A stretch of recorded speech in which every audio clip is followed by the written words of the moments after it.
8h04 sur Boursorama TV Finance. On va aller regarder l'ouverture du CAC 40 ce matin avec Louis Azaïs. Bonjour Louis. Bonjour Claire, bonjour à tous. Je rappelle que vous êtes expert bourse pour TV Finance. On a appris cette nuit la démission du conseiller économique de Donald Trump, qui était un peu la caution libre-échangiste et mondialiste, donc la caution rassurante pour les marchés financiers. Les indices futurs américains ont plongé cette nuit, donc on va voir un peu ce matin ce qu'il en est pour le CAC. Exactement, effectivement ça a été mal perçu cette nouvelle. Si on se souvient, en fait il y avait un petit rebond qui était en cours depuis lundi. En fin de semaine dernière, c'était un petit peu la dégringolade sur les indices. Oui, et là, les marchés ne voulaient pas y croire à cette guerre commerciale, alors que là, c'est... Voilà. Et en fait, on avait rebondi sur des supports qui étaient assez importants et on a tenté en fait un rebond. Et le problème, effectivement, c'est cette nouvelle qui est sortie cette nuit qui fragilise vraiment la configuration. Après, quand on regarde maintenant, graphiquement, quand on regarde depuis les points hauts du 27 février, il y a quand même un petit problème, c'est-à-dire qu'une certaine façon, donc là, vous voyez, c'est des chandeliers japonais, donc on a déjà parlé, c'est une vieille méthode. Et dans ces chandeliers japonais, vous voyez, j'ai aucun chandelier blanc.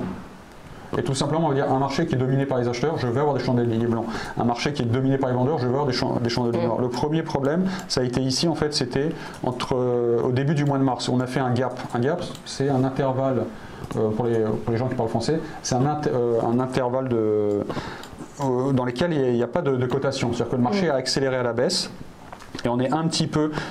Donc ça c'était plutôt quelque chose d'assez négatif. Hier on repartait bien, donc on avait fait carrément un gap à la hausse et là on est en train de refaire un petit gap à la baisse.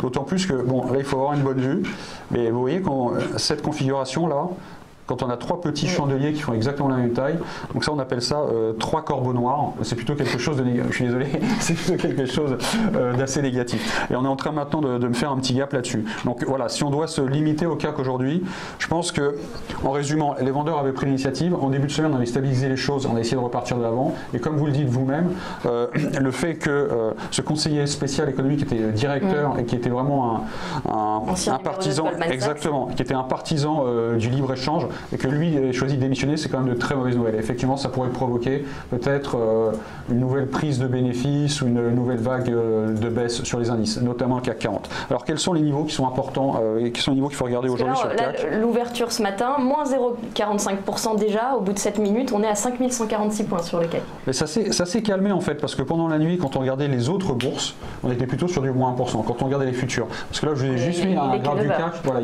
mais pendant la nuit, au moment, il était à moins 1. Donc, si on regarde maintenant les futurs, on est plutôt en train de remonter, donc on aura plus des bougies blanches. Là, je vous montre juste le cash, mais en fait, cette nuit, plutôt, les marchés étaient vraiment très très bas. Par exemple, l'Australie a perdu, l'ASX a perdu 1%, alors que Singapour, Hong Kong n'étaient que moins 0,50. Mais effectivement, les futurs américains étaient plutôt sur les moins 1, et pour l'instant, avec l'ouverture européenne, les choses reviennent un petit peu au calme. De toute façon, moins 1, c'est pas, dans le marché baissier, c'est pas grand chose. Moins 1, dans le marché vraiment baissier, c'est moins 2, moins 3. Enfin, vous voyez. Donc pour l'instant, plutôt on essaie de se stabiliser. Alors, quels sont les niveaux importants? Sur le cash, ce sera vraiment la zone des 5170. Il faudra absolument que le CAC 40 arrive à monter et arrive à dépasser cette zone des 5170. En fait, tant qu'on sera sous 5170, il y a vraiment un risque de baisse. Quel seuil auquel il a clôturé hier soir. Exactement, parce qu'il faut non seulement clôturer le gap, mais il faut réintégrer ce gap. Parce que sinon, un gap, c'est aussi le signe d'une accélération baissière. Sachant que, quand vous voyez ici, j'ai aucun corps blanc, on s'est arrêté pile sous, ici c'est un ratio, ça se voit pas, mais c'est un ratio de Fibonacci, c'est 62%. En plus, à nouveau, j'ai un gap. Vous voyez, on est un petit peu en train de se stabiliser. On va regarder les futurs. Voilà, les futurs permettront de voir les choses un petit peu différemment. Donc sur les futurs, vous voyez que les futurs, en fait, on a des graphes qui sont plus en continu. Parce que le futur, il commence à 8h et il s'arrête plus ou moins à 22h. Alors que le cash commence à 9h et il s'arrête à 17h. Donc sur ce graphe de futur, c'est un petit peu moins négatif. Parce que ici, on avait un marteau le 5 mars. Et pour l'instant, vous voyez, on fait plutôt une petite bougie blanche. Et on va regarder maintenant les indices américains parce que c'est eux qui avaient été le plus impactés, ce qui est normal. Si je regarde le Nasdaq futur, vous voyez qu'on est loin des plus bas de la nuit. Parce qu'au plus bas de la nuit, sur Nasdaq, on était à 6809, on est allé à 6800. Maintenant, on est plutôt à 6850. Et on a aussi cette même logique, c'est-à-dire on essaye de réintégrer le gap. Donc il faudrait aussi peut-être mettre en parallèle sur le Nasdaq la zone des 6860. On va surveiller les marchés, alors on va voir comment les marchés américains se comportent cet après-midi, ce qui va certainement influencer la clôture du CAC. Donc en résumant, il faut clôturer le gap, sinon ce sera un breakaway gap, ce qui est un signe d'accélération baissière. Merci. Ça va se jouer. Merci Louis.